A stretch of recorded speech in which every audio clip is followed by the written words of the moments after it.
혹시 하시면서 궁금하신 거 있었으면?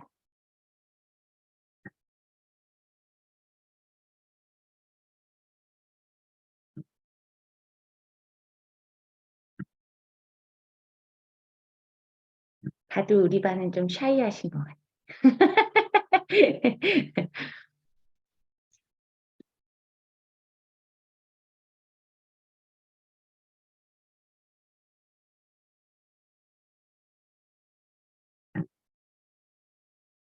김지연님은 하실만 하셨어요? 좀 힘든데요. 네. 왜냐면 좀 오랜 시간 동안 엄청 먹고 싶은 대로 먹다가 이걸 하려니까 좀 적응이 안 되긴 하잖아요. 맞아요. 근데 이게 또 먹다 보니까 맛에서는 막 뭐 미역, 다시마 이런 거 먹고 막 양배추 먹고 버섯 먹고 이러는 것 같은데 내 속은 먹은 게 없는 거예요. 혓바닥에서는 분명 뭔가 맛이 나는데 근데 예, 괜찮더라고요. 진짜 식사가 오감 만족인 게 예, 맞아요. 그거가 눈에 보여야지 사실은 그 보고 있는 것만으로도 우리가 왜 먹방 신청하면 예. 먹고 있는 것 같잖아요. 이게 맞아요, 맞아요. 그게 보는 즐거움이 정말 크고 맞아요. 향도 엄청 중요하고 맞아요. 그리고 이 생각, 씹는 거 맞아요. 생각, 예를 들면 맵다, 짜다 음. 이런 이렇게 감각 이런 게 너무너무 음식 하나에 다 들어있으니까 맞아요. 사실은 제가 맨날 드시고 계신 거다. 어느 때보다 많이 드시는 거다. 하지만 솔직히 위안이 안 돼. 맞아. 위안이 안 되고 나는 계속 왜 이렇게 허한가. 맞아요. 이 프로그램이 정말 좋은데 목표의식이 되게 명확하면 정말 잘하시고 음. 그러니까 이쁘고 젊고 아. 하시는 분들이 제일 못돼 내가 보다. 어쩔 수가 없는 것 같아. 그래도 이걸 그냥 하고 있다는 이 자체가 너무 중요한 챌린지니까 네, 맞아요. 이제 사실은 버티고 막 하시는 건데 아프신 분들은 음. 그냥 내버려 둬도 한 첫 3일 정도만 이렇게 음. 멘탈을 부여잡아 드리면 음. 정말 알아서 한 달도 하시고 108일도 하시고 막 그래요. 음. 내리. 그러면 인제 혈액이 한 120일 정도면 몸 안에 있는 6리터가 완벽하게 바뀌니까. 음. 그리고 그로 인해 파생되는 뭐 예를 들면 무슨 피부랄지 뼈랄지 이런 게 최소한 3 년치씩 세팅이 되니까 네 음. 어쩔 수 없이 하시고 해야만 사니까 하시고 그런 음. 분들은 정말 제가 봐도 너무 저는 사실 가장 오래 해본 게 한 달이거든요. 어. 한 달 내리 인제 절식 그래서 30 일을 채우고 그거는 제가 한 1 년에 한 번 정도 하는데 음. 그러고 나면 정말 여기 백회에서부터 생식기 발톱의 발끝까지 이렇게 탁 통하는 느낌이 나요. 음. 그래서 더 갈 수도 있겠다는 생각은 하지만 그렇게 갈 어. 수는 안 될 것 같은데. 모든 사회생활을 한 달이 산다니까 한 달 딱 하는데 저도 되게 정말 아프신 분들 하는 거 보면 정말 신기하고 보통 음. 존경스러운 게 아니긴 하더라고요. 음. 아무래도 아프고 나면 좀 건강에 대한 더 이게 생기다 보니까 음 그런 것 같아요. 그러니까. 음. 한이 쌤 오셨어요. 네, 안녕하세요. 지연님 뭔가 볼살이 쏙 들어간 것 같아. 청순미. 너무 귀요미에서 청순미로. 아, 머리를 바꿨어요. 그것도 한 몫을 하면서. 밥도 못 먹는데 머리라도 바꿔야겠다. 그래서 정말 이런, 좋은 이런. 초이스야. 머리를 바꿨죠. 좋아요. 다른 좋은 곳에서 것 만족을 찾는 거죠. 같아요. 그래도 정말. 그쵸. 너무 그런 거라도 해야 돼요. 맞아. 희진이는 할 만했어? 잘했어? 할 만했는데 남편이 옆에서 고생이죠. 그래. 남편님은 너무 힘들게 또 같이 그래서 남편님하고 같이 해야 되는데. 그래서 옆에서 또 밥 먹고 하니까 어, 유혹이. 유혹이 그치. 맞아요. 같이 해야 되는데. 저는 맞아요. 지금 남편하고 같이 하고 있어요. 이거는 진짜 음. 정말 최고야, 최고. 근데 저보다 더 열심히. 어, 정말. 근데 또 옆에서 남편이 막 먹고 그러면 그런 거는 있어요. 에덴 동산의 사과나무처럼 선악과 앞을 왔다 갔다 하면서도 너무 원칙을 진짜. 저 3일째 되는 날에 감 한 번 그냥 먹을 뻔했잖아요. 먹을래 하고 이렇게 주는 거예요. 막 그러니까. 순간 이렇게 갔어요. 근데 맞다 하고 몸이 더 가잖아, 먹었죠. 몸이. 몸이 가요, 몸이 진짜. 맞아, 다 있어. 거기. 맞아, 정말 잘해내요, 또다. 참으로. 맞아. 하는 동안 저희 신랑도 치킨 시켜줄까? 족발 시켜줄까? 거의 사탄 맞아, 맞아. 사탄급으로 계속 이거 같이 안 하고 혼자 하니까. 그렇지, 그 맞아. 같이 해야 돼. 같이 맞아. 해야 진짜, 음. 그치. 다음에는 이게 또, 하니까 진짜 좋은가 보다 하면 이제 남편들이 좀 이제 또 그게, 그럼요. 에듀케이시 돼서 또 음. 그런데 처음에는 같이 하긴 좀 힘들고. 맞아. 그쵸. 남자들은 아파야 아파 누워야 남자들은 맞아. 아파 누워야 말을 듣기 때문에 뭔가 잘해서 보여줘야지만.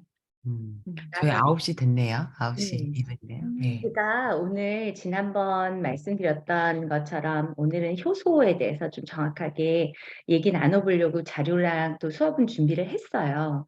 그런데 오늘 한희쌤이랑 또 저희 회사에서 그 이번에 줌 강의를 하면서 정말 여러분들께서 생각보다 참여율도 좋았고 그리고 참여하셨었던 소감들을 매 시간 보내주시는데 정말 감사하고 덕분에 저도 좀 의욕도 더 많이 생기고 그래서 줌 강의를 매주 월요일 진행하려고 해요.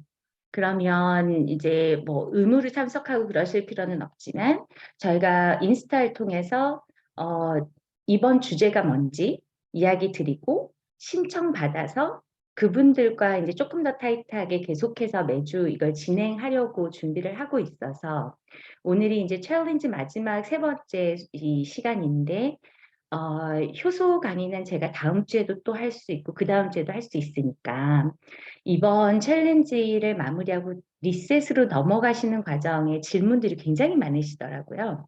그 어떻게 하는지 좀 알고 싶기도 하고 또 뭘 조심해야 되는지 이런 것도 궁금해하시고 그래서 오늘은 여러분이 동의하시면 준비했던 효소 강의는 다음 시간으로 미루고 그때 이제 참여하셔도 되니까 조금 제가 먼저 리셋 과정에 대해서 어떻게 하시면 좋을지 간략하게 설명해 드리고 여러분의 경험을 방금 우리 지연 쌤하고 또 희진 쌤하고 얘기 나눈 것처럼 좀 프리토킹으로 궁금하셨던 거, 그 다음에 하고 싶으신 이야기 이런 거 돌아가면서 얘기 주시면 거기에 일문일답 하면서 시간을 지내보면 어떨까? 그렇게 긴급 제안을 한번 드려봐요. 여러분 오프 하셔가지고 생각들이 어떠신지 한번 간단하게 들려주시면 제가 그 다음 진행을 좀 해볼게요. 저 좋아요. 다른 분들은 어떠세요? 저도 좋습니다. 다 괜찮으세요? 그리고 제가 다음 시간에 그 효소 강의는 해드릴 거니까 효소 강의는 사실은 꼭 들어보시면 좋아요. 이게 뭐 제품의 이야기가 아니고 우리 인체 안에 있는 혈액 이야기가 재밌으셨다면 그 혈액을 관리 이렇게 지휘하는 코드들이라서 효소 강의는 참 더 의미 깊어 하시고 그러시더라고요. 그래서 그거는 제가 다음 시간에 준비해서 들려드리고요. 오늘은 제일 궁금해하시는 이 리셋 과정을 어떻게 가져가시면 좋을지, 어떤 의미일지 이런 것 좀 말씀을 드릴게요. 여러분이 하신 디톡스 과정이 이런 거였어요. 소화기를 쉬게 한다. 단 한 번도 쉬어본 적 없는 소화기를 쉬게 하는 일이었고 그 쉬는 과정에서 스스로 복원력을 갖게 하는 시간. 그것 때문에 위가 커졌다 작아졌다 하면서 연동 운동을 일으키는 거. 또 그 과정에서 음식물이 들어왔을 때 분비하는 소화 효소를 분비해서 하는 그 발효 작업을 완전히 차단하는 게 디톡스의 의미였어요. 그렇기 때문에 디톡스 과정에서 정말 중요한 것은 소화기가 무리가 되지 않게 식사를 뭔가로 바꿔야 되는 거. 그게 이제 드세 리퀴드 밀이었죠. 그러면 35가지의 원료를 사실 먹은 것 같진 않아도 35가지 원료로 어느 때보다 좀 다양한 음식으로 다양한 종류의 혈액을 만들 수 있다. 그렇기 때문에 하루에 6포를 반드시 드셔야 되는 것으로 이야기 드렸어요. 그리고 요거는 최소량이에요. 많이 받은 질문 중에서 안 먹힌다.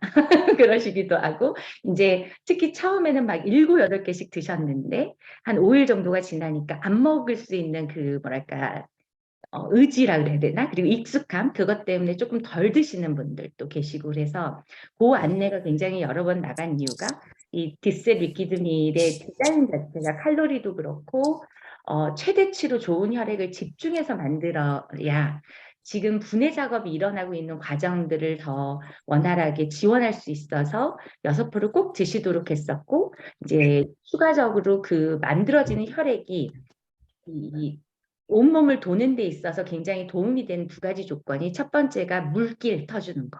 그래서 물이 이렇게 푸싱 해주면 파도 밀어주듯이 그렇게 가는 것 때문에 물 많이 드시는 거 하고 다음에 호흡 가르쳐 드렸었잖아요. 그런 식으로 해서 기체 전환하는 것들 얘기 드렸었고 그리고 3시간에 한 번 간격으로 이렇게 꾸준히 드실 수 있다면 훨씬 몸이 조금 빨리 적응해요. 그래서 조금 2시간 됐을 때 너무 이게 참을만 하다고 하면 조금 더 참아서 3시간째 먹어보고 이런 꾸준하게 섭취하시는 것들도 하나의 방법으로 안내를 드렸었는데 이 질문들 중에서 보니까 노폐물 배출에 대한 이해가 한 번 더 강조돼 드리면 앞으로도 활용하시는데 좋겠어서 제가 한 번 더 정리를 하는데 요렇게 소화기 쉬고 소화 효소를 아끼면 이것들이 대사 효소로 전환되어서 몸에 이제 많은 그 만들어진 혈액들을 돌려주는 역할을 하면서 몸에 있는 노폐물이 밖으로 나가는 것들을 우리가 확인할 수 있어요. 방귀 뀌고 트름하고 뭐 입냄새 나고 이러는 것들 눈에 보이지 않는 기체들이 혈액 안에 활성산소를 존재하기 때문에 우리가 굉장히 몸이 안 좋아져요. 그런 것들을 집어서 내는 것들인데 그러다 보니까 두통 살짝 올라오는 거하고 어떤 분들 같은 경우는 좀 뻘겋게 두드러기 올라오시는 분들도 많았어요. 그래서 그 표피층 밑에 진피층 막 이렇게 있잖아요.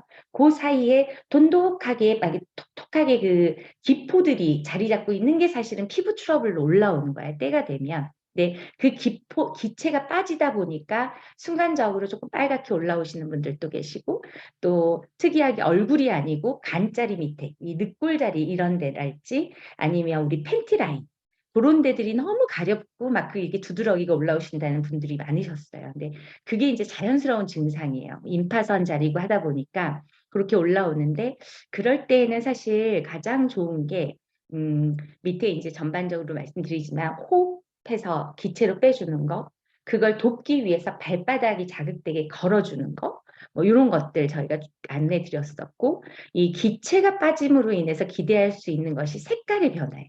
얼굴 색, 톤의 변화, 그다음 피부 좋아지는 거, 그리고 끝단에서의 기체들이 이제 노폐물이 빠져줬기 때문에 혈액이 와서 이 잔류할 수 있는 시간들이 생겨서 손발의 온도가 따뜻해지는 거. 이게 기체로 우리가 순환시켰을 때 나타나는 효과여서 어떤 분들 같은 경우는 체중은 안 빠지고 많이 안 빠지고 그 계속 방구만 끼시고 트름만 나고 그런다 하시는 분들 계시거든요. 근데 그게 원하는 체중의 사이즈가 안 빠졌다고 해서 의미가 없는 게 아니에요. 사실 기체가 눈에 보이지 않기 때문에 의학적으로도 어떻게 해줄 수가 없어요. 사실 관장 같은 것들은 일시적으로 필요하면 할 수 있잖아요, 우리가. 그럼 배변 같은 건 뺄 수 있는데 기체는 정말 스스로 순환해주지 않고서는 우리가 방법이 별로 없는 일이어서 굉장히 중요한 효과 중에 하나고요. 또 하나가 액체, 소변, 뭐 체액을 분비하는 일, 그래서 어떤 분 한 분은 되게 식은땀이 많이 나신다고 이거 맞는 거냐. 오한 느낌은 없는데 식은땀이 많다. 이런 분들도 계시고 생리가 갑자기 하고 있다 멈추는 경우 또는 생리의 양이 갑자기 많아지는 경우 이런 일들이 이제 몸에서 액상으로서의 배출되면서 이 생기는 변화들이고 이것 때문에 화장실 많이 왔다 갔다 하시 저 오늘 그랬거든요. 지금 7일차인데 다른 어떤 날보다 30분마다 한 번씩 화장실을 계속 소변 때문에 대변도 아니고 그걸로 조금 오늘 되게 힘들다 그랬었는데 그런 증상들도 있고 다음에 생리의 주기나 또 양이 변화되는 거 이런 것들을 통해서 우리가 기대할 수 있는 것이 바로 부종이에요. 기체보다도 소변이라고 하는 게 신장의 노폐물을 액상으로 긴급하게 빼는 작업이기 때문에 대변은 하루에 한 번 보면 되지만 소변은 하루에 6번에서 8번 정도를 보는 게 정상이거든요. 그게 원활하지 않으면 이제 사람이 이렇게 임파선 자리에서 부어요. 그런 것들이 개선되는 기대를 할 수 있고 고체는 당연히 대변을 빼니까 시원하기도 하고 한데 우리가 처음에 하게 되면은 하루 이틀에서 3일 안에 나오는 변의 형체가 있어요. 그리고 변의 냄새도 되게 이렇게 명확해. 뭐 때문에 내가 뭐 먹었을 때 그게 이제 분비돼서 나오나 보다 뭐 이런 정도인데 7일차랄지 5일차 이후로 나오는 변들은 사실 굉장히 묽어요. 그리고 굉장히 끈적거리고 이게 도대체 어디에 있다 나왔을까 고민될 정도로 그렇고 이게 어떤 분들 같은 경우는 설사로 이어져서 며칠 고생하시는 분들도 계세요. 근데 설사가 이제 힘이 들어서 그렇지 그것 역시 노폐물이기 때문에 우리가 갖고 있어야 되는 일은 아니고 어, 그러다 보면 이제 체중의 개선이 있는 것들이 이제 고체의 배출이 있었을 때 그래요. 그래서 이런 것들은 이제 가장 급하게 두통에 대한 호소가 많으셨기 때문에 저희가 호흡이랄지 걷는 거랄지 이런 이야기 드렸었고 이제 그 리셋 과정에서도 마찬가지인데 이런 노폐물 배출에 있어서 설사 때문에 조금 힘드시다거나 또 피부 트러블 때문에 가려움증, 그다음에 두통 이런 거 있을 때는 요런 이 완화 증상을 돕는 방법 중에 어떤 걸 하셔도 괜찮아요.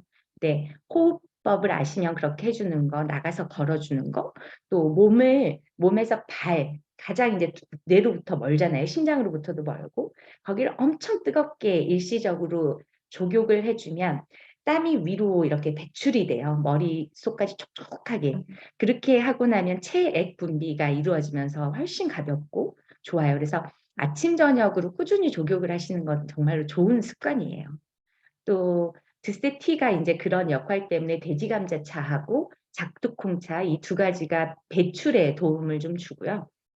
비트 같은 경우는 심장질환이랄지 생긴 게 빨갛잖아요. 그러다 보니까 그런 쪽으로 좋아서 수면에 좀 좋고 그래서 저희가 준비해 드렸었고 이런 게 없으실 경우에 조금 급하다, 가려움증이 조금 많고 막힘이 많다 그럴 때는 일상에서도 알아두시면 좋은 게 감초라는 요즘에 약방 아니고 이마트에도 다 팔아요. 그래서 감초 한 줌하고 쥐누니콩이라고 까만 약콩 있잖아요. 이 두 개를 물에 자박하게 끓여내면 굉장히 달달하고 맛있는 차가 되거든요.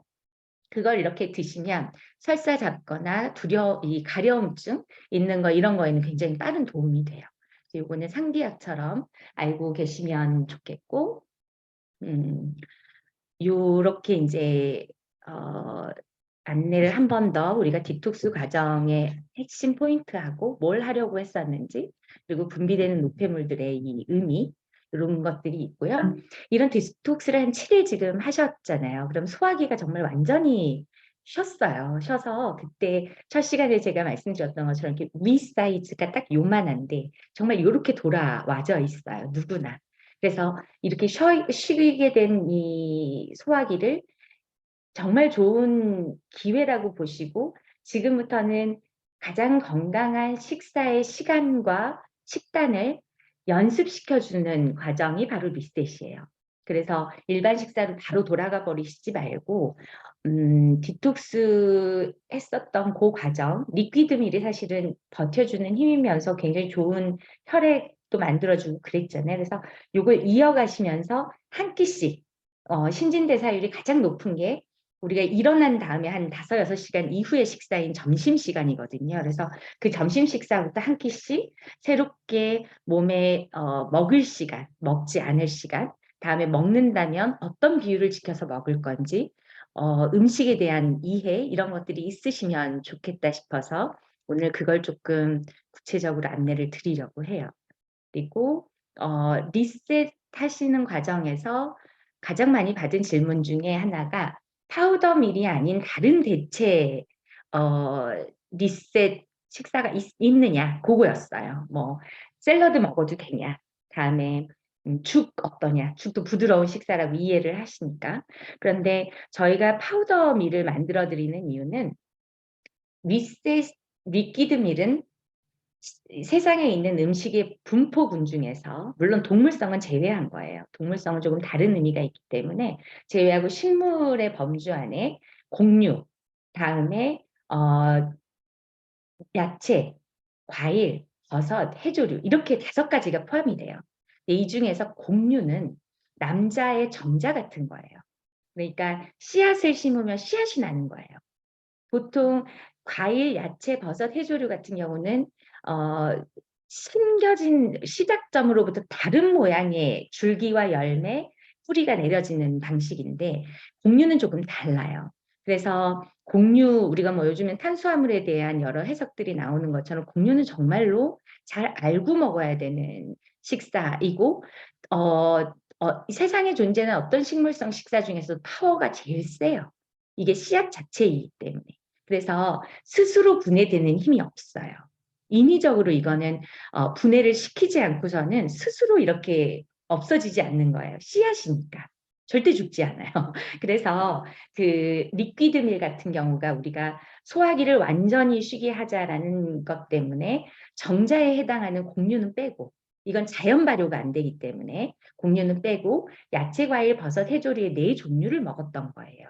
그리고 이제 소화기를 세팅하는 데 있어서 새롭게 식사를 하면서 장 운동을 시켜주는 차원에서 가장 필요하고 에너지가 가장 높은 식사가 탄수화물에 해당하는 곡류예요. 그래서 이 곡류를 그냥 먹으면, 우리가 생쌀을 먹으면 배앓이를 한다고 하잖아요. 그래서 반드시 가열해서 먹는데, 가열 식사라고 하는 거는 원래 갖고 있었던 효소가 없으니까, 자기들이 가지고 있던 효소도 없고 내 소화 효소를 다 동원해서 써야 되기 때문에 제일 마지막에 드시기를 권해서 꼭 이 타이밍에 아주 파워풀한 식사를 하셨으면 좋겠는데, 그것도 가장 순한 방식으로 했으면 좋겠는데 해서 리셋용으로 만든 게 파우더 밀인 거예요. 그 안에 한 15가지 정도의 현미, 뭐 다음에 흑미, 다음에 옥수수, 정말 많은 곡류들을 직접 다 세척하고 다시 그 아이들을 밥을 지어서, 꼬두밥이죠. 그러니까 완전히 익히지 않는 그 밥을 지어서 누룩을 직접 띄우고 그걸 다시 분말로 만든 거예요. 파우더밀의 핵심은. 그래서 에너지가 완전히 다른 식사, 식물성 식품 중에서도 강력한 식사를 가장 순한 형태로 하실 수 있게 만든 거라서, 파우더밀을 제외하고 리셋을 어떤 걸로 할 거냐는 사실은 제가 굉장히 고민이 많아요. 그렇게 이제 제안을 하시면 어떻게 이거를 해드려야 되나, 이거 뭐 그럴 때 굉장히 고민이 많더라고요. 그래서 리셋은 파우더밀로 하시게 하는 이유가 있다는 거 정도는 이해를 해주시면 좋고, 시작은 점심 한 끼부터 이 리퀴드밀을 드시던 걸 파우더밀로 바꾸시는 거예요. 그러니까 한 파우치 정도는 줄 수가 있겠죠. 리퀴드밀 전체 양 중에서. 하지만 다른 의미로 해석을 해보시면, 리퀴드밀을 먹을 땐 소화기를 안 쓰고 에너지를 안 쓰던 건데, 파우더밀도 아무래도 자연 발효가 아니고 누룩을 띄워서 만든 그런 발효 식품이고, 곡류 효소가 너무 많이 파워풀한 게 들어있다 보니까 드셔보시면 알 거예요. 소화기에서 꾸르륵 소리도 많이 나고요. 드디어 이제 이 뭔가 진짜 기계가 가동이 되는 느낌이 나요. 그만큼의 에너지는 또 써야 되는 거예요. 반대적으로 얘기를 하면. 그걸 위해서 하는 거지만, 그래서 리퀴드밀을 6포 그대로 꼭 유지하셔라. 그게 리셋 과정에서도 훨씬 도움이 되실 거다 하는 것은 그 양날의 이유 때문에 그래요. 그래서 리셋 과정에서도 하실 수 있으면 그러니까 최소량으로 6포가 정해져 있는 리퀴드밀은 그대로 유지를 하시면서 한 끼씩 한 끼씩 소화기를 연습시키는 차원에서 가장 파워풀하되 가장 소화가 쉬운 형태로 만들어져 있는 파우더 밀로 한 끼를 바꿔보시고 이게 괜찮겠다 싶으면 옆에 한 4일쯤 됐을 때는 이제 씻고 싶은 욕구도 있고 하시니까 그럴 때는 부드러운 잎야채를 샐러드로 드셔도 좋고 또는 추가적으로 뭐 나는 샐러드가 잘 안 맞으시는 분도 계시거든요. 선천적으로 식이섬유에 대한 이 뭐랄까 분해 능력이 좀 떨어지시는 분들 같은 경우는 찜 야채로 해서 드셔도 돼요. 그렇게 점심 한 끼를 가지고 끝까지 파우더 밀로만 가셔도 되고 그게 제일 안정적이고 좋고요. 필요하면 파우더 밀에 더하기 일정 부분의 샐러드나 찜 야채 정도까지는 끓여보시는 게 소화기를 세팅하고 연습시키는 데 도움이 되시는 그게 바로 리셋 과정이에요. 그리고 이것도 된다. 나는 또 소화 능력이나 이런 것들도 좋아지고 해서 된다. 또는 리셋을 조금 더 길게 해보겠다. 일반 식사로 가기 전까지 하시면 그 다음 주에는 저녁 시간도 최소한 일반 식사를 점심은 일반 식사로 바꾸시더라도 저녁만큼은 파우더 밀을 한번 또 점심 때처럼 리셋 첫 주처럼 진행해 보시는 거 그렇게 추천을 드려요. 그리고 이 과정에서 제가 지금 생식이라는 말, 발효식이라는 말, 그 다음에 가열식이라는 말, 이런 세 단어를 사용했는데 이 세 가지는 무엇이 특별히 나쁘다라고 이야기하기보다는 특징이 조금씩 있는 거예요. 발효식품 중에서 특히 이런 리퀴드 밀이나 파우더 밀처럼 완전히 형체를 버릴 수 있도록 만든 분말 또는 액상 이런 정도가 되는 발효식사는 소화기 안에서 소화효소라고 하는 거를 동원해서 쓰지 않아요. 그리고 소화장기의 운동량도 그렇게까지 많이 필요한 식사가 아닌 거예요. 더하기 나머지 식사들 우리가 일상에서 밥을 먹다 보면 발효 식사라는 것도 있고 요거트 같은 거, 낫또라는 거 아직 형체들은 있지만 또 된장국 뭐 이런 것들도 거기에 해당될 수 있겠죠. 근데 그런 것들이 다른 식사, 다른 생식과 가열식보다 조금 우리 건강에 더 도움이 된다고 이야기하는 이유는 소화기의 노동량을 굉장히 현저히 줄여준다. 또 하나는 소화효소의 사용을 굉장히 줄여준다. 그렇기 때문에 이 발효식이 들어와 있는 비율만큼의 소화기관이 할 일을 대체해주는 역할을 해요. 그것 때문에 일정 부분 발효식사가 여러분이 일상식으로 돌아가신 다음에도 꾸준히 유지돼 주기를 권하는 거죠. 리퀴드 밀로 하루 아침 식사만큼 유지하셔라 이렇게 말씀드리는 게 3끼 중에 1끼 정도는 발효식으로 털어주면 나머지 점심과 저녁에 생식이랄지 가열 식사가 들어왔던 것들을 미리 대비하는 효과가 있고 이걸 같이 해서 한 끼에 발효, 가열, 생식을 잘 배합해서 먹는다라고 하는 거는 나머지 식사들의 잉여 영양소의 분해를 발효식이 도와요. 그것 때문에 발효 식사의 일정 비율을 이제 강조드리는 거죠. 그리고 생식 같은 경우는 몸에 정말 좋은 것으로 우리가 알고 있는데 특징은 사람처럼 살아있는 건 모두 다 자기 효소가 있어요. 우리 몸 안에도 소화효소 아밀라제랄지 프로테아제랄지 뭐 이런 것들을 우리가 스스로 만들어 쓰고 오늘 준비했던 수업 내용이 그 효소에 관한 거고 다음 주에 제가 이어가지고 드릴 건데 그런 식으로 사람만이 아니고 살아있는 모든 생물체는 자기 효소를 가지고 있다. 그래서 스스로 분해할 힘들을 가지고 있게 되는 건데 다만 생식의 문제는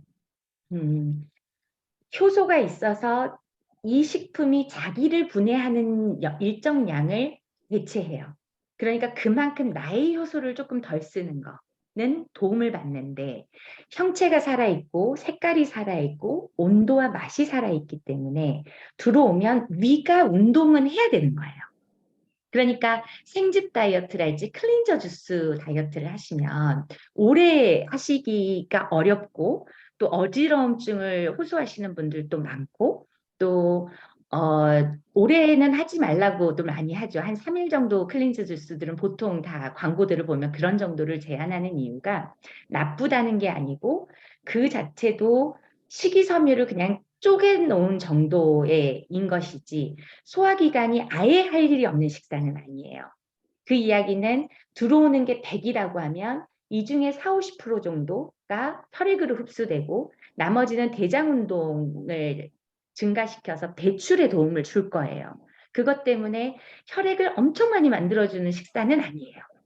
그러니까 그걸로 완전히 대체되는 것은 조금 걱정이 이제 고민이 되는 거고, 대신 일상에서 식사하실 때 분명히 일정 부분 샐러드를 먼저 좀 드셔주시는 거, 조금이라도 이런 것들은 도움이 많이 돼요. 그래서 생식이라고 하는 것의 특징이 자기 요소가 있어서 스스로 분해되는 힘은 있지만 자기를 지키는 힘도 있어서 독성이 있어요. 그러니까 생식을 드실 때는 그냥 안 만나야 돼요. 이런 것들이 이제 생식의 특징이고요. 가열 식사는 생식을 가장 순하게 먹기 위해서 단순하게 열을 가하는 거죠. 그러면 원래 생식이 가지고 있던 독성을 제거하는 목적이니까 독성은 자연스럽게 온도에 의해서 소멸돼요.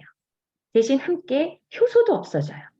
그러니 가열 식사는 유기농 식품이든 아니면 동물 복지 식품이든 뭐가 됐건 나쁜 거는 아닌데 몸 안에 들어오면 그 양만큼을 분해하는데 나의 효소와 더하기 나의 소화기관의 노동은 담보가 돼야 되는 식사예요.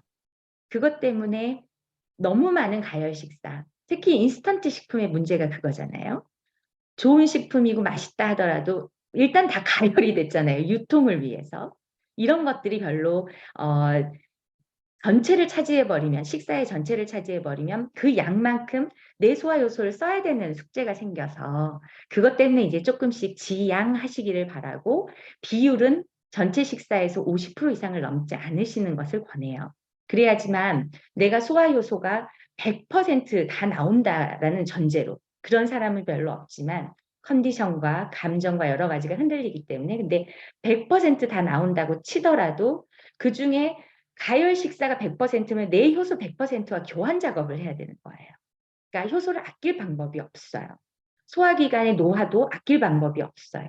그래서 가열 식사의 비율을 50 정도로 잡고 생식의 비율을 20~30%, 발효식품의 비율을 20~30% 이렇게 이상적으로 비율을 잡으면 가열 식사에 동원되는 소화 요소는 내가 쓰고 생식으로부터 스스로 분해되는 것은 좀 덜 쓰고, 발효 식사가 그 나머지 잉여의 것들을 추가적으로 발효하는 데 도움을 줄 거라서 그런 비율을 고민하면서 드시기를 권해요.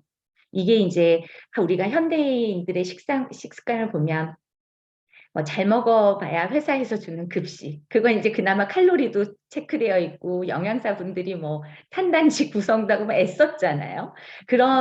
그 정도가 제일 그나마 챙겨 먹을 수 있는 식사고, 고급 레스토랑을 갔다고 해서 이런 비율을 지켜서 만드는 또 식단이 많지 않기 때문에 좋고 맛있지만 대부분 가열 식사일 수가 있단 말이에요. 그래서 그걸 매 끼 그렇게 챙겨 먹을 수가 없기 때문에 최소 하루 3끼 중에 하나는 우리가 배운 대로 디셋 리퀴드 밀이랄지 파우더 밀로 대체해 주시는 것이 나머지 2 식사에서의 밸런스가 깨지더라도 하루의 총량이라도 맞춰간다. 그런 차원이고요.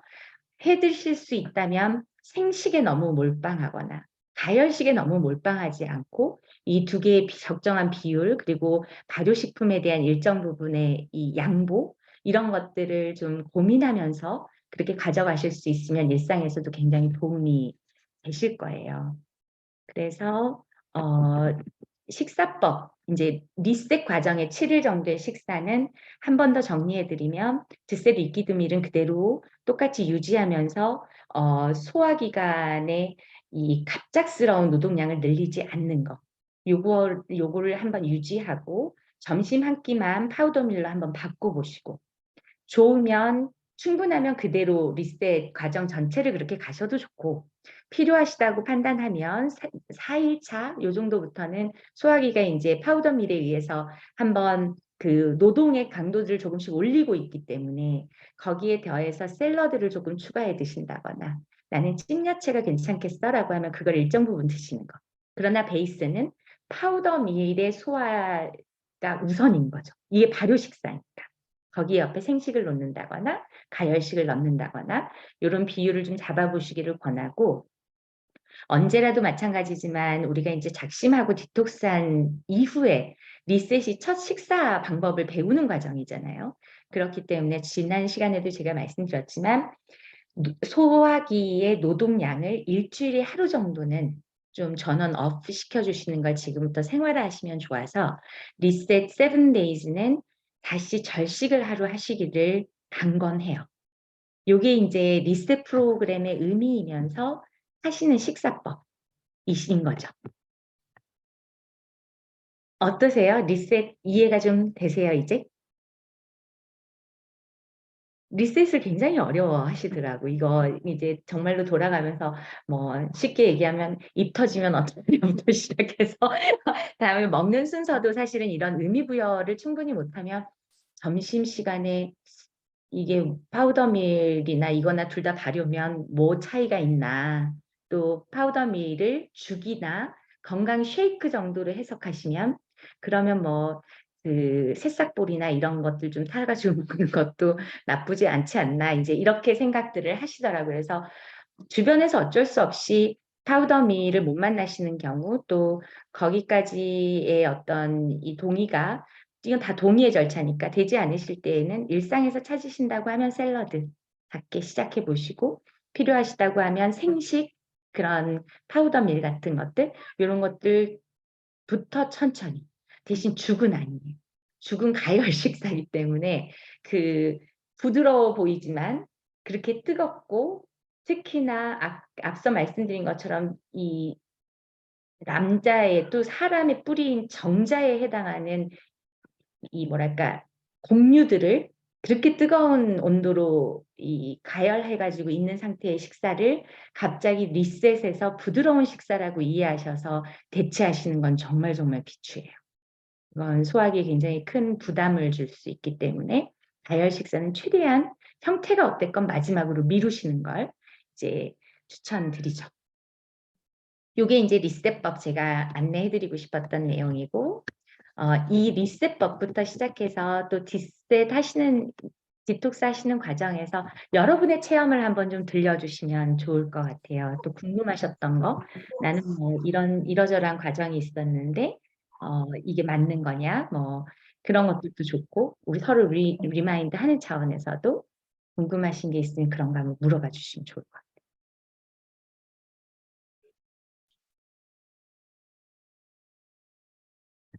저도 사실은 저부터 말씀드리면 이 보식 그 리셋하는 그 과정이 제일 어려운 것 같아요. 이게 제가 원래 살던 패턴이 있으니까 이제 7일은 어떻게든 버텨. 막 하다 보면 한 게 아까워서라도 버티고 어떻게든 7일은 일단 그냥 버티는데, 이제 그 다음이 정말 문제인 것 같아요. 그래서 저도 항상 친구들한테 같이 이렇게 소그룹으로 같이 하면 이제 꼭 보식이 정말 절식보다 훨씬 중요하다.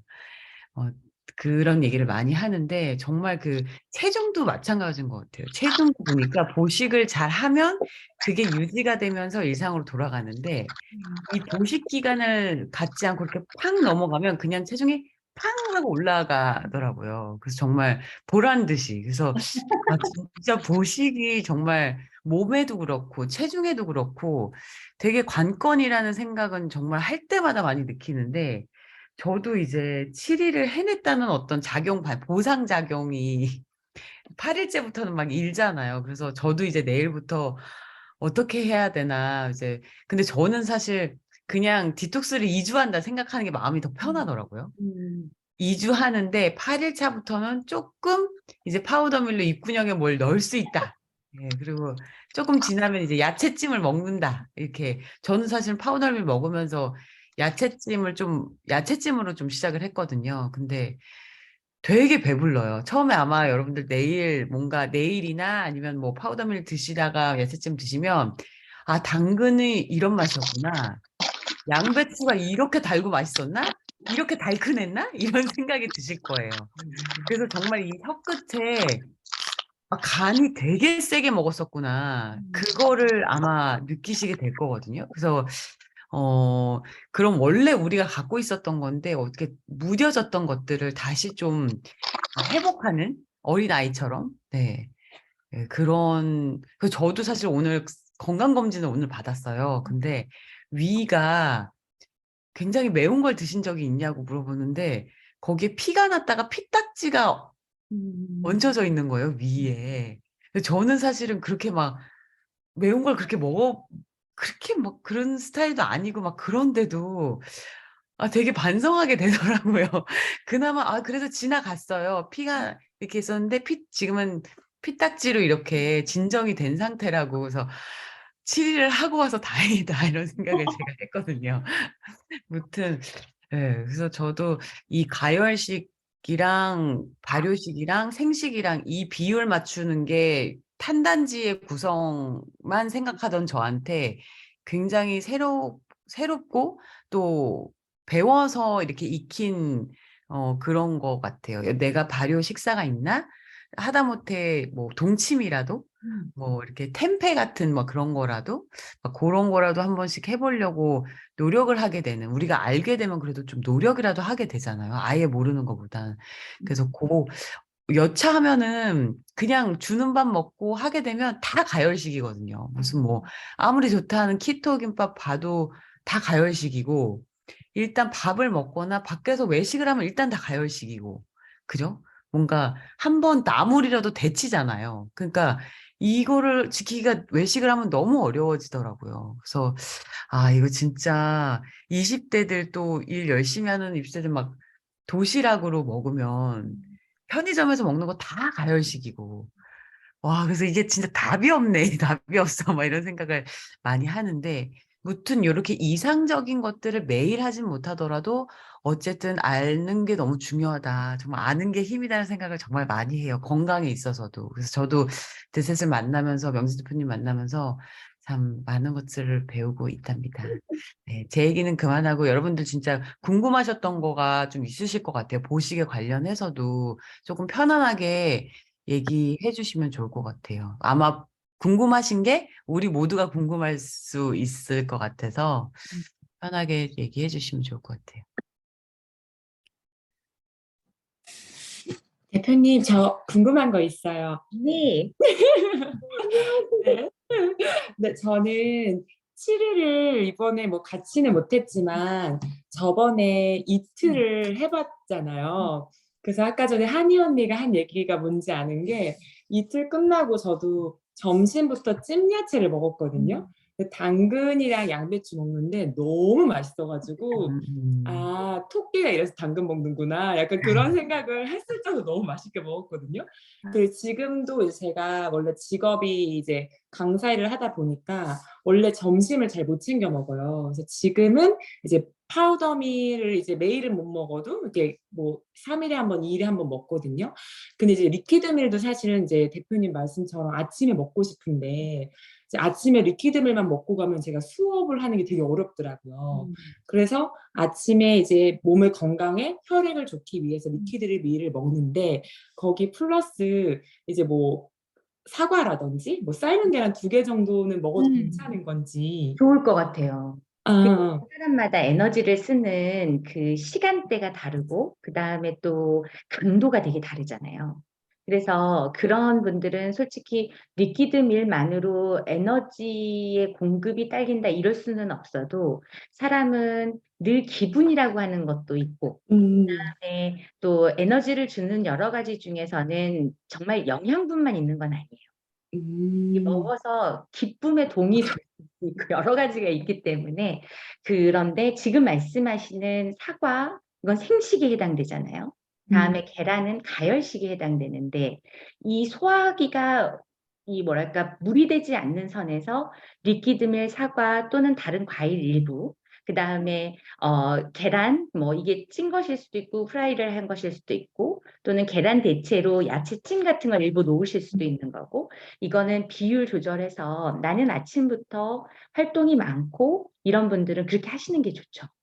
또 그 식사 자체를 파우더밀과 잘 만드신다고 하면 리퀴드밀 자리에 파우더밀을 놓으셔도 그 특별히 소화기에 파우더밀 때문에 부담이 되거나 그러지는 않으니까.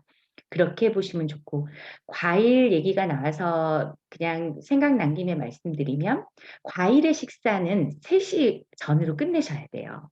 과일의 당도가 예전처럼 이제 뭐 유기농 땅의 에너지나 뭐 여러 가지가 환경적인 것들이 좋지 않으니까 더더군다나 소화 과정에서 일어나는 이 당도 처리가 조금 문제들이 되고 더 심각해지고 있는데, 사과의 당분 같은 경우는 아침에 특히 공복이나 이런 때 에너지를 주기에 정말 좋고, 그 에너지원을 소화와 이 뭐랄까 배출로 충분히 할 수 있는 신진대사 때 쓰는 거예요. 그러니까 저녁 식사가 끝나고 과일을 후식으로 드시는 건 정말 비추. 그리고 한 3시나 4시부터는 몸은 사실은, 우리는 일이 끝났으니까 이 뇌와 감정적인 것들 때문에 저녁 식사를 하고 싶고 해야 된다고 생각하지만, 인체의 밸런스는 3시에서 4시 정도가 되면 다운되기 시작해요. 그래서 10시 전까지의 몸은 충분히 오늘 한 것들을 다 흡수하는 시간인 거지, 추가적으로 뭔가 다른 일이 필요하지 않은 시간인데, 그래서도 필요 이상의 아무리 좋은 과일이라도 당에 해당되는 것이 굳이 들어올 필요는 없어요, 생체로. 그래서 과일 식사는 눈 뜨셔가지고 소화기가 최소한 2~3시간 정도 지난 이후부터 해보시면 좋고, 오후 3시 전으로 끝내시는 게 좋고, 어떤 과일이라도. 그리고 오전 시간에 드시는 과일은 속쓰림이 막 이렇게 동반되시는 분이 아니라면 자유롭게 드시되, 신맛이 세면 셀수록 특히 오후로 가서 드시는 건 별로 좋지 않고, 그런 이거 생각하시면서 하시면 좋죠. 선생님은 특히 활동도 너무 많으시고, 저 오늘도 선생님 때문에 필 받아가지고 필라테스 등록하고 왔는데 필라테스가 보통 일 아니더라고요. 그래서 하면서도 내내 생각해서, 선생님 배고프셨다는 이유가 뭔지 좀 알겠다. 나는 움직이고만 있는데 강사 쌤 계속 말씀하셔야 되잖아요. 이거 관절 하나 분절시키는 것까지도. 그래서 그건 그러셔야 될 것 같아요. 그렇게 하시면 좋을 것 같아요. 또 다른 쌤들은 궁금하신 거 없어요? 저 하나만 여쭤볼게요. 선생님. 그 하루에 리퀴드밀을 6번 나눠 먹잖아요. 근데 말씀 주시는 거는 3시간에 한 포씩 먹으라고 말씀을 주셨는데, 저는 하루 종일 그러니까 뭐 사무실에 이제 앉아 있으니까 계속 공복감 때문에 그걸 그냥 조금씩 나눠 마셨거든요. 그냥 뭐 한 번에 한 컵에 싹 마시는 게 아니라 그것도 마시고 물도 마시고 이렇게 섞어 마셨는데, 그렇게 해도 상관은 없는 걸까요? 별로 전혀 상관은 없어요. 음. 사실 리퀴드 밀을 드실 때는 가장 중요한 게 총량을 채우는 것이고, 3시간에 한 번의 의미는 거기에 추가적으로 나를 단련하는, 예를 들면 이제 먹는 시간과 안 먹는 시간을 조금 구분하면서 가는 단련의 의미가 더 있는 것이지, 그것 때문에 습습 이렇게 마시는 것 자체가 문제는 안 되고, 특히 당뇨랄지 고혈압이 있으신 분들 같은 경우가 한 번에 3시간에 한 번씩 이렇게 벌컥벌컥 먹는 거는 정말 비추예요. 그런 분들 같은 경우는 최대한 최소 20분 이상 그냥 살살살살 몸을 적시듯이 그렇게 드시도록 안내를 드려요. 그래서 그거는 전혀 문제 안 되시죠.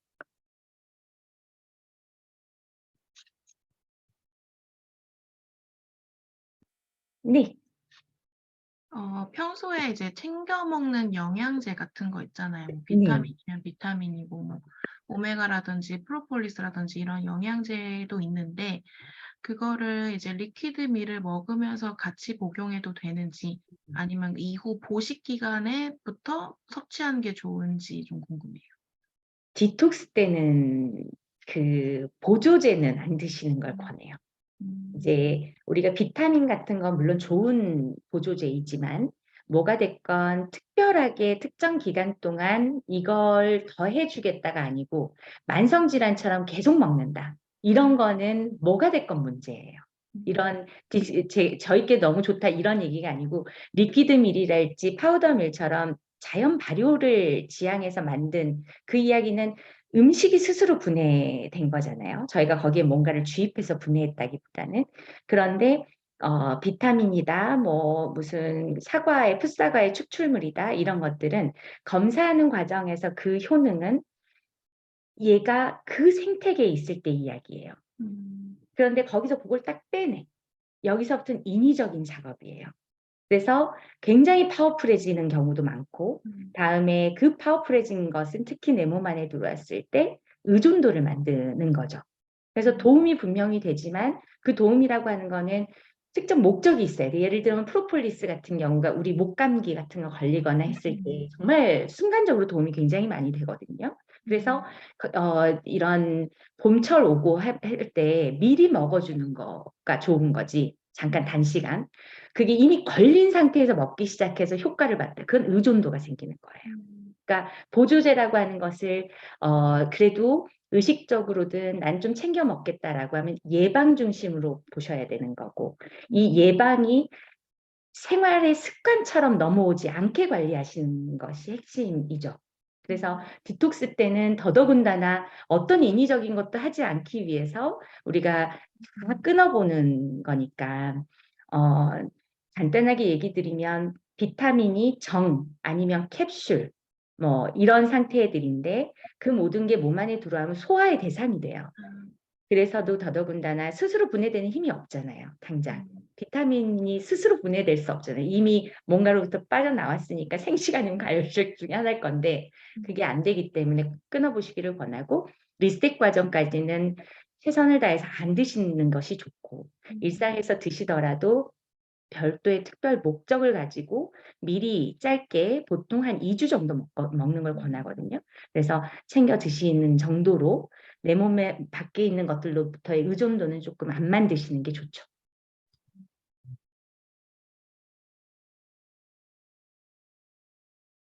이 질문이 진짜 많았어요. 아, 먹던 보조제 어떻게 맞아요. 그러실 수 있을 것 같아요. 아니, 제가 한 비화를, 대표님하고의 비화를 하나 얘기하자면, 제가 이 2030에게 이게 원래 대표님의 선대 아버님 때서부터 이게 내려온 거거든요. 그때는 이제 암 환자분들이 하시기에 정말 이렇게 무리가 없는 코스로 뭐 한 달 프로그램, 사실 그런 거였어요. 일주일은 뭐 이건 될 것도 아니요. 한 달씩 하시는, 네, 암 환자분들이 하셨던 프로그램이었거든요. 그래서 일반 분들한테는 아예 오셔도 파시지도 않으셨었대요. 수도 없고 그렇게 굉장히 완전 폐쇄적이고 정말 장인 정신으로 하셨던 거였는데, 제가 이제 이거는 정말 이미 아프신 분들, 나이가 많으신 분들한테도 필요하겠지만 2030한테 너무 필요하다.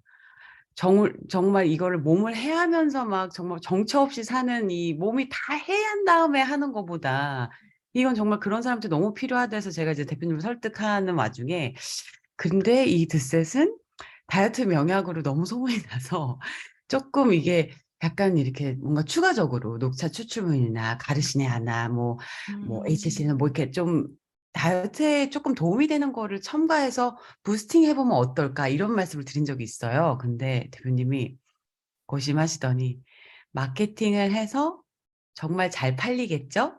근데 그게 의미가 있을까요? 이렇게 얘기하시는 거예요. 이 드셋의 원래 가지고 있는 철학은 몸을 쉬게 하면서 몸이 독소를 제거하고 몸이 다시 정말 리셋의 과정을 거치는, 아무 해함이 없는 그 작업을 하는 건데, 거기에 뭔가 하나 두 개를 더 얹으면 그 철학하고 그 원칙하고 어긋나기 때문에 하고 싶지 않다. 그렇게 말씀하시더라고요. 그래서 이게 많이 파실 생각은 없구나. 어차피 항아리는 정해져 있고 그런 거구나. 그 생각을 했어요. 그리고 제가 뭐 석류나 뭐 이게 막 다른 것도 이렇게 좀 애드하면 좋지 않을까요? 말씀드렸더니 안 된다. 국내산이어서 내가 내 생눈으로 가서 원물을 체크할 수 없는 것들은 넣을 수 없다. 그렇게 얘기하시는 거 보고 많이 파실 생각이 없구나.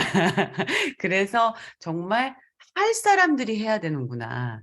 이건 정말 이거에 뭔가 이 가치를 아는 분들이 하셨으면 좋겠다는 생각이 그때 정말 더 많이 들었었던 것 같아요. 그래서 몸을 정말 해함 없이 3년이 아니라 5년이라는 효소화 그 과정을 거칠 수밖에 없는 이유가 있는 거더라고요. 왜 5년이나 할까라 생각했는데, 그 정도로 이제 완전 효소화돼서 정말 어린아이도, 정말 저는 조금 있으면 아리한테, 제 아기한테도 이유식으로 조금 타서 먹일 생각이거든요. 그래서 정말 이렇게 어린아이한테, 내 아이에게도 가장 소중한 아이한테도 먹여도 되겠다고 생각이 들 정도로 정말 그런 무해한 네, 그런 거라고 생각이 들어요. 그래서 네.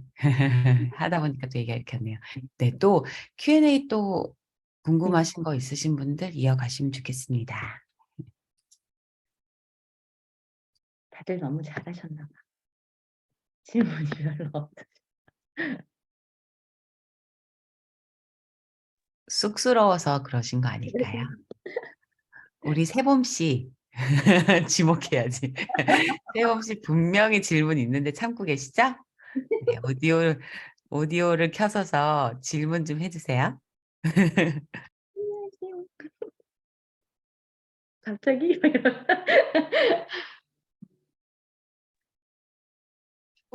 꼭 질문 아니더라도 뭐 어땠는지 7일을 보내면서.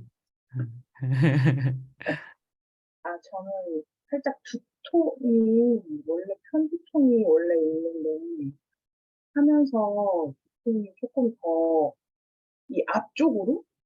저는 원래 이 왼쪽이 주로 많이 두통이 있거든요. 근데 저는 앞쪽으로 좀 나오더라고요. 그래가지고, 사실은 저녁에 타이레놀을 먹었어요.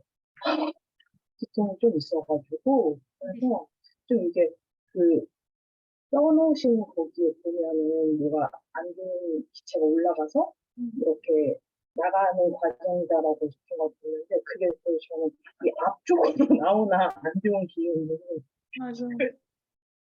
그래서 자꾸 이 앞에가 이 미간 쪽이 그렇게 하니까 미간이 좀 찡그려지더라고요.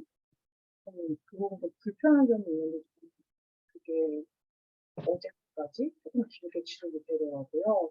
괜찮아요. 잔 두통, 지금은 많이 좋아졌고, 그래서 그런 거는 좀 차차 개선이 되는지, 확실히 좀 두통이 좀 잦은 사람들에게는 더 많이 일어날 수 있는 일인지, 맞아요. 그게 조금 궁금합니다. 두통이 사실은 눈에 안 보이니까 제일 두렵고 그다음에 제일 힘들어요. 저도 사실은 두통 때가 제일 힘들고 또 하나가 설사. 근데 두통하고 설사하고 되게 반대인데 두통의 해결은 사실 위로 뜨는 이 노폐물을 어떤 식으로든 잡아서 밑으로 순환시켜주면 돼요. 그래서 소변으로 빼주든지 대변으로 빼주면 되는데 그게 박자가 안 맞는 거예요. 몸에서 분해되는 게 기체 분해가 너무 많은 분들은 이게 걷잡을 수 없이 위로 뜨니까 두통이 이제 아픈데 이럴 때 배변을 확 빼줘 버리면 밑으로 순환이 되니까 훨씬 도움이 되거든요. 그런 것 때문에 이제 조금 그 박자가 안 맞는 분들을 위해서 앞에 그 증상 완화에 도움이 되는 그런 방법들을 추가적으로 해보시기를 권하는 거고, 앞서 말씀드린 것처럼 편두통이라고 해서 우리가 이제 왼쪽, 오른쪽이 따로 아프신 분들 이야기를 많이 하고, 보통 편두통이 있으신 분들은 나는 왼쪽으로 편두통이 온다, 오른쪽으로 편두통이 온다라고 스스로 알고 계세요. 근데 그거는 통증이 그렇게 왔을 뿐이지, 예를 들어 진짜로 왼쪽 뇌 부분 그쪽 어디만 아픈 건 아니에요. 그쪽으로 열려 있는 그 길이 덜 열려 있기 때문에 나머지는 스물스물 혈액이 가서 그래도 갈아치우고 나오고 하는데 여기에 막힘이 이 나들목 인터체인지가 거기가 더 막혀 있으니까 그쪽의 통증이 더 많을 뿐이지 편두통이라는 말은 사실은 맞지 않는 말이에요. 그냥 증상적으로 이야기한 거고 두통은 앞이고 뒤고 머리가 아픈 전체를 이야기하고 그건 가스 때문에 그래요. 그래서 앞으로 오시는 거는 정말 아마 거기가 이제 조금 더 오히려 아팠던 자리가 이 소통이 되기 시작하니까 혈액이 그 전까지 넘한 상태로 있었던 자리에 더 몰빵이 되어서 그 느낌이 더 앞으로 오시는 거고, 누구나 머리가 아프면 이렇게 짚어보잖아요. 제일 먼저 어른들이 열이 있는지. 이 행위 자체가 뭐냐면 머리 중에서 가장 아플 수밖에 없는 게 백회 앞으로인 것은 모든 신경세포가 다 앞에 달려있기 때문에 그래요. 뒤통수에 눈이 달려있지 않잖아요. 그래서 눈, 코, 입, 귀 이 모든 게 앞을 향해 있기 때문에 모를 뿐이지 원래 앞이 아파요. 두통은 여기서부터 아파서 가는 게 정상이고 여기는 당연히 아프고 양쪽이 아픈데 그중에서 순환소통이 안 되는 곳이 더 같이 올라가서 이쪽은 안 막히는데 이쪽만 막히니까 더 세게 와서 나는 편두통이 왼쪽으로 와 이렇게 알고 계시게 되는 거죠. 그래서 두통은 그냥 다 똑같은 두통이고 두통의 원인은 혈액 내에 있는 노폐물 중에 기체가 이렇게 폭발하는 그러면서 이렇게 탁탁탁탁 신경들을 치니까 그것 때문에 이제 계속 지끈지끈 아프잖아요, 머리가. 그런 통증인 거죠. 반드시 나아지고 이제 원래 왼쪽이었는데 앞이 아프셨잖아요. 이제 앞으로 가는 것들도 터지기 시작하면 이제 전체적으로 덜 아파지고 근데 두통은 아무튼 위에서부터 시작되는 경우가 제일 많아요.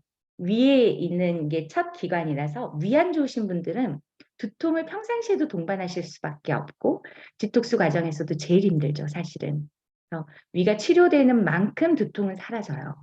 그러니까 조금 더 참고 해보시고 생활 습관 중에서 이런 보이지 않는 기체는 어쩔 수 없어요. 외부의 자극을 주어서 행위를 주어서 빼는 것이 가장 빠르니까 우리 배웠던 호흡법이랄지 다음에 기체의 순환을 위해서 밖에 나가서 외부 공기하고의 순환을 좀 가져온다거나 그보다 더 강력하게는 체액으로 빼줘 버리면 더 좋아서 조격을 해준다거나 뭐 변비가 이제 있지 않도록 관리하는 거 이런 것들 좀 신경 써주시면 반드시 두통은 좋아져. 두통은 병이 아니에요. 그냥 증상일 뿐이지. 두통에 대한 질문이 제일 사실은 많아요. 두통이 정말 힘들죠. 안 보이니까. 또 다른 분들 궁금하신 거. 제가 매주 월요일에 지킬 수 있는 한 매주 월요일에 지금 말씀하신 것처럼 두통 이런 거 가지고 이야기 나누러 자주 올게요. 그래서 매주 월요일 9시에는 여러분들과 함께 일주일 첫 주의 하루를 건강이라는 주제를 가지고 나누는 거 이게 우리 드셋의 사회 나눔 활동 같은 그런 개념으로 조금 꾸준히 가져가 볼 생각이고 이러다가 또 기회가 되면 오프라인에서도 한번 만나고 더 이렇게 소통하고 제가 재밌는 거 가르쳐 드릴 게 되게 많거든요. 제가 한희쌤한테도 맨날 그냥 얘기 듣는데 그분이 이러셔서 그럴 거예요 라고 이제 그냥 이렇게 증상처럼 얘기하는 게 제가 돗자리 깔아서 그런 게 아니고 워낙 많이 봐서 사람들을 네, 사람마다 그 색깔 얘기 드렸던 것처럼 손바닥 이렇게 보면서도 왜 수지침 맞잖아요, 사람들이. 몸에 다양한 곳이 아파도. 그거하고 비슷하게 보는 자리도 있고 이런 것들도 여러분도 알아두시면 내 인체를 보는 데 있어서 포인트들이 되니까 그런 것도 또 수업에서도 한번 해보고 아무튼 건강이 우리 일상이니까 일상에서 드러나는 여러 가지들을 해석하는 그런 도움이 되시게 그런 수업을 이끌어 가볼 거니까 신청해 주시고 자주 들어오시고 이거 가지고 오늘 저기 조금 더 보시기 편하게 한번 우리끼리 나눈 이 이야기들 제 자료 주실 수 있냐고 물어보시는 분들도 많으셨거든요. 그래서 그런 나눔 할 수 있게 채널도 하나 따로 만들었어요. 지금은 비어있는 상태이기 때문에 컨텐츠 채우면 제가 오픈해 드릴 건데 그거 이제 멤버십으로 우리 이렇게 줌 강의까지 찾아오실 만큼 저희와 이런 일상에서의 건강을 고민하시는 분들과 이어갈 건데 저희 인스타 채널에서 자료 모음도 하고 폐쇄형으로 가입하시는 그런 고객들 베이스로 나눔하고 그렇게 이어갈게요. 자주 오세요. 더 없으시면 우리 GSM 계시니까 오늘 한 번 더 호흡법 좀 배워보고 마무리할까요?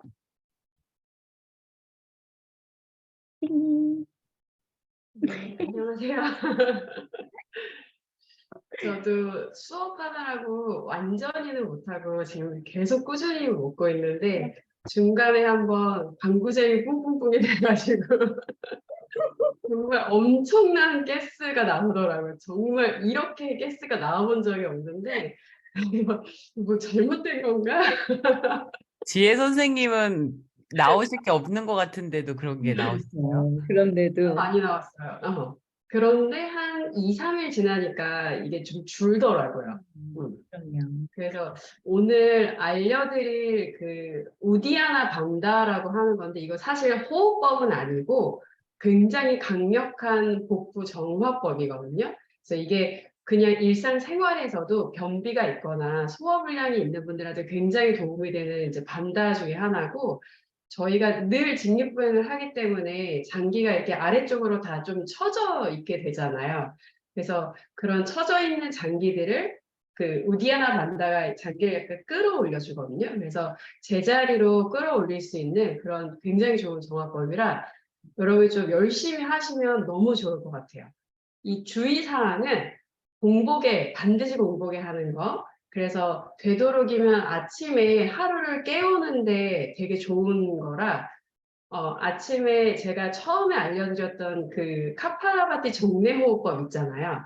걔를 하고 얘를 연결해서 하시면 제일 효과가 있어요. 저희가 요가 수업에서도 그렇게 굉장히 많이 사용을 하거든요. 그래서 오늘도 일단은 먼저 카팔라바티를 할 건데, 저희가 시간이 많이 지나서 카팔라바티를 20번만. 그래서 이제 익숙하신 분들은 그냥 편하게 앉아서 코로 내쉴 때 배가 들어가게 그렇게 배를 움직여 주시면 되고요. 아직도 잘 안 되면 한 손은 코 밑에, 한 손은 배에다가 손을 얹어 놓고 숨을 내쉴 때 배가 들어가는지를 확인을 하면서 하시는 게 좋아요.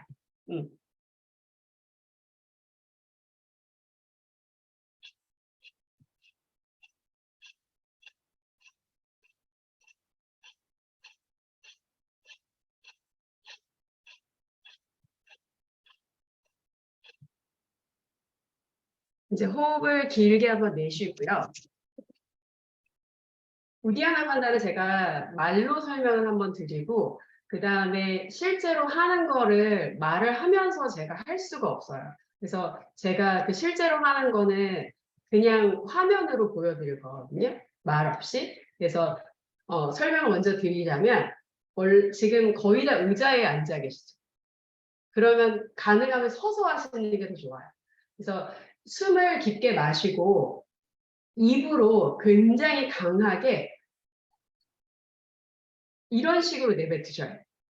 그냥 이거 안 돼요. 그래서 완전히 다 내뱉고 나면 몸 안에 숨이 남아있지 않잖아요. 그래서 숨이 없는 상태에서 호흡을 멈추고 배를 갈비뼈 쪽으로 길게 끌어올릴 거예요. 그래서 배가 갈비뼈 안쪽으로 이렇게 길게 쑥 들어가게 돼요. 그래서 그거를 제가 먼저 보여드리자면, 여러분 하실 때 약간 무릎을 구부리셔서 등을 길게 펴고 아주 조금은 기마 자세로 하셔야 되고요. 호흡이 깊게 배 안으로 들어오게 하고 입으로 길게 내쉬어요. 멈추고 배를 들어요.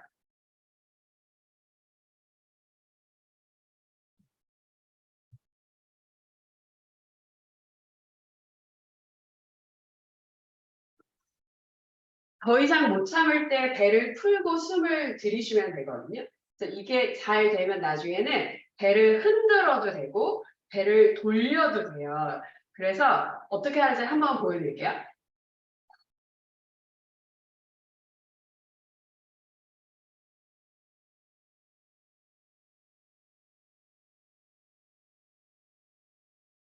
기이한 광경이죠? 네, 좌우로, 앞뒤로. 네, 요가 선생님들은 저 우디아나 반다를 저렇게 잘 하시더라고요. 저도 아직 잘 안 돼요. 근데 저거 거울을 그래서 보면서 하면 좀 더 쉽게 하실 수는 있는데. 맞아요. 거울 보면서 하시면 훨씬 더 나아요. 그래서 얘를 같이 한번 해보실 건데, 일단은 기마 자세로 약간 서셔서 무릎을 구부리고 손을 고관절 꺾어지는 부분에 손끝을 놓고요. 그다음에 팔을 쭉 펴서 가슴을 다 드세요. 숨을 깊게 코로 마시고 입으로 길게 내쉬어요. 멈추고 배를 갈비뼈 쪽으로 길게 들어 올리세요.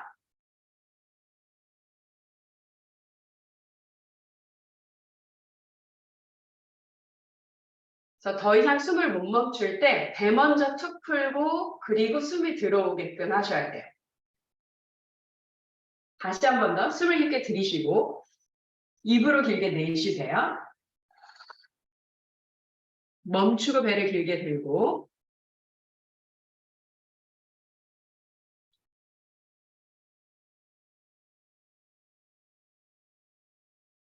숨을 부드럽게 참을 만큼만 참으시고요. 배 먼저 풀고 숨 들이쉬세요.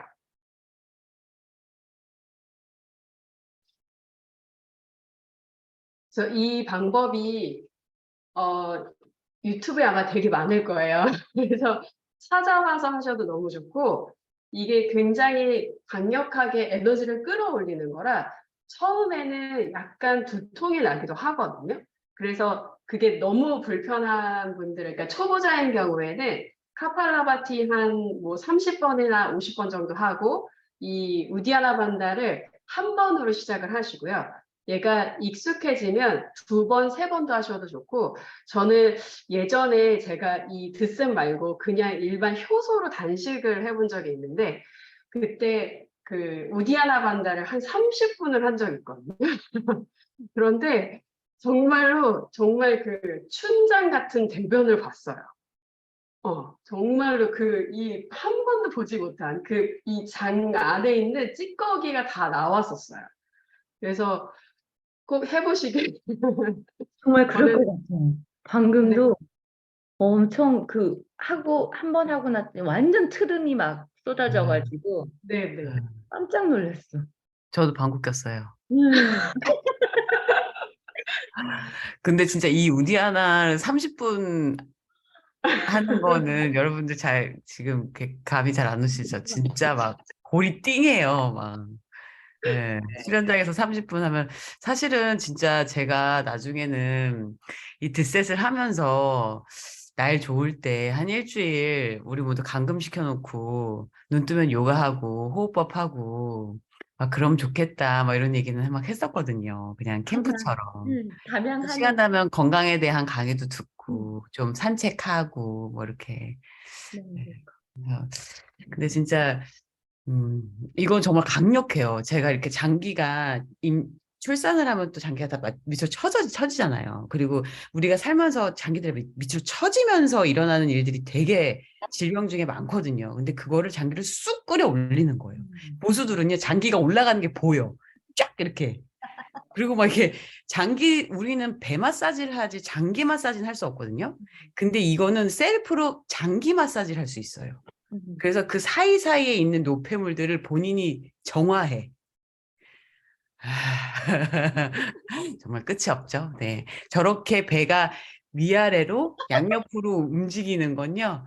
네, 몇 년 걸리더라고요. 네. 진짜 지혜 선생님 너무 감사합니다. 네. 선생님 정말 감사해요. 감사합니다. 열심히 하셔야 돼요. 네, 감사해요. 진짜 여러분들 너무너무 고생 많으셨어요. 진짜 7일을 이렇게 정말 달려오신 여러분들께 정말 고생하셨다. 셀프 칭찬 해볼까요? 너무 고생했다. 나녀서 정말 대단해. 진짜 해주셔야 돼요. 이건 진짜 아무나 못합니다. 이거 진짜 아무나 못해요. 네. 정말 고생 많으셨고요. 이 늦은 시간까지 정말 9시, 지금 10시가 넘어가는 시간까지 함께 해주신 여러분들 정말 감사하고, 함께 해주신 명진 대표님 너무 감사하고, 우리 지혜 선생님 너무 감사합니다. 우리 보식도 정말 파이팅해서 잘해서 정말 이 좋은 컨디션을 쭉 유지할 수 있도록, 네. 평소에 이런 좋은 것들도 습관으로 만들어주는 게 가장 좋잖아요. 우리 오늘 배웠던 거 기억하면서, 네. 가열식이 너무 많으면 안 돼. 이런 것만이라도 기억을 꼭 하시면서 내일부터 보식 또 성공하시길 바랍니다. 여러분, 감사합니다. 사랑해요. 고생 많으셨어요. 또 만나요. 감사합니다. 감사해요. 감사합니다. 감사합니다.